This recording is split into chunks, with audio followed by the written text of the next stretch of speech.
જી sir, copy કેસના વિદ્યાર્થીઓને પરીક્ષામાં બેસવા નહીં દેવામાં આવશે, શું છે વિગત?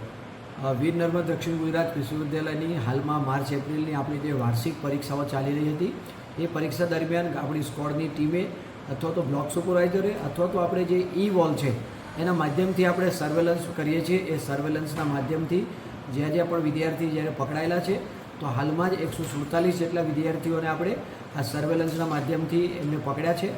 પકડ્યા પછી વિદ્યાર્થીનો સમગ્ર મામલો એમપેકની અંદર આવતો હોય છે, માલ પ્રેક્ટિસ એન્ડ ઇન્ક્વાયરી કમિટીના નામથી આપણે જેને ઓળખીએ છીએ.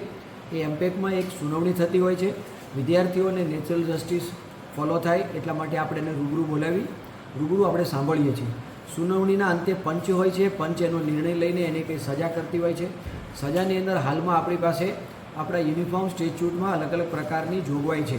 ગુનાના સપ્રમાણમાં એને સજા કરવાની જોગવાઈ હોય છે.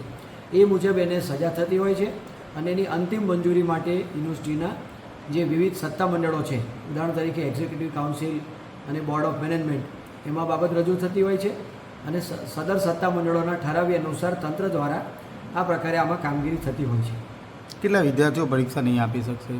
હાલમાં જે છેલ્લે જે એમપેકમાં સુનાવણી હતી એમાં લગભગ 147 જેટલા વિદ્યાર્થીઓને આપણે સર્વેલન્સ દરમિયાન પકડેલા છે અને એ વિદ્યાર્થીઓ કાં તો એના જે તે વિષયનું પરિણામ રદ થશે અથવા તો એ આગામી પરીક્ષા નહીં આપી શકે અથવા તો એ પૂરક પરીક્ષા નહીં આપી શકે અને જો ગુનાનું પ્રમાણ કંઈ ગંભીર હશે તો એ 1 પરીક્ષા 2 પરીક્ષાની પણ આપણે એને પરીક્ષા નહીં આપવા દઈએ.